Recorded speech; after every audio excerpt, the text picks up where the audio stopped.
अमीर ननद की गरीब भाभी। रीना एक मध्यम परिवार की लड़की थी, लेकिन उसकी भाभी शिवानी एक बड़े घर की बेटी। शिवानी की शादी अभिषेक से लव मैरिज थी। अरे भाभी, ये कितना अच्छा सूट पहना है आपने।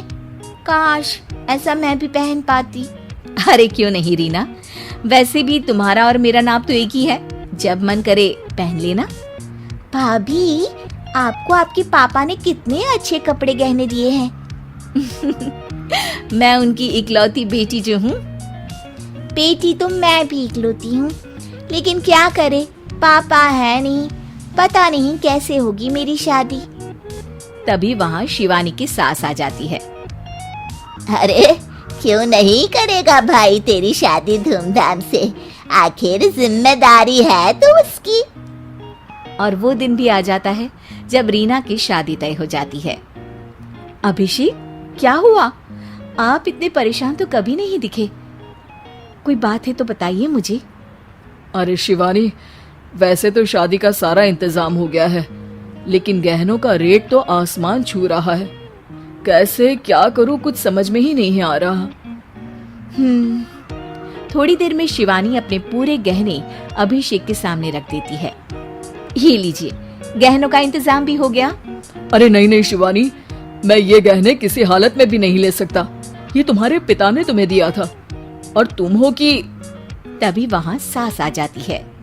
अरे तो क्या हुआ, इसकी तो हो गई ना शादी, अब किसे दिखाने हैं इसने गहने। सास गहनों का डिब्बा शिवानी के हाथ से लेकर वहाँ से चली जाती है। रीना की शादी धूमधाम से होती है और अब वो बड़े घर की बहू बन जाती है। वहीं रीना की शादी के बाद शिवानी और अभिषेक उसकी शादी के कर्जों से डूब जाते हैं। मैं सोच रही हूँ नौकरी करनी शुरू कर दूं, वैसे भी पढ़ी लिखी हूँ, आपकी थोड़ी मदद भी हो जाएगी। वैसे शिवानी, कुछ दिन कर लो तो अच्छा ही होगा, क्योंकि जरूरत भी है।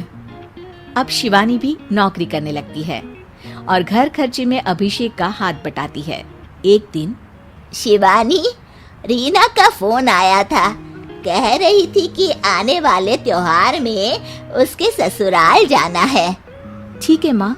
अरे ठीक तो है, लेकिन एक काम कर लेना, उसके सास ससुर से लेकर पूरे खानदान के कपड़े मिठाइयाँ सब ले आना, और हो सके तो रीना के लिए छोटे से कान में पहनने के बूंदे भी।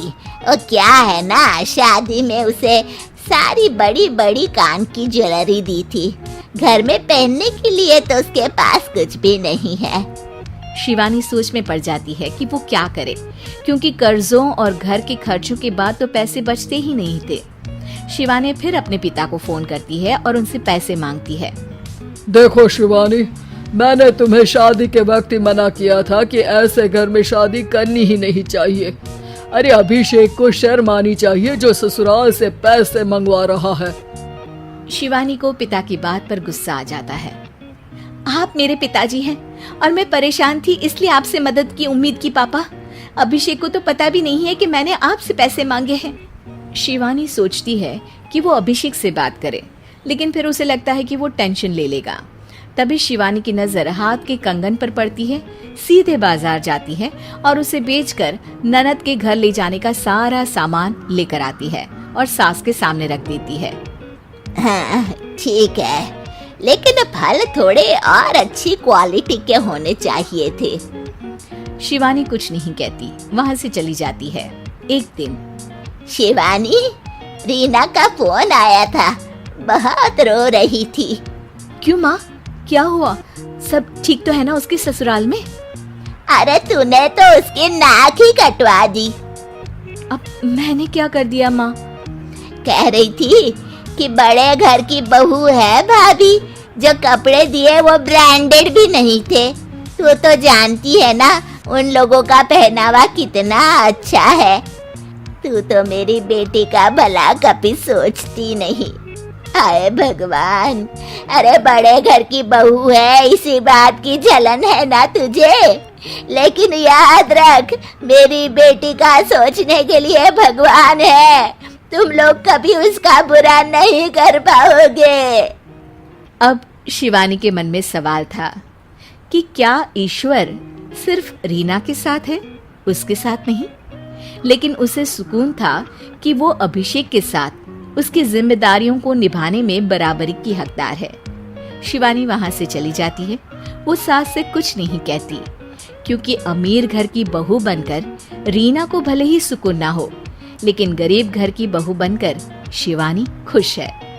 क्योंकि खुशी पैसों से नहीं, परिस्थितियों पर निर्भर करती है।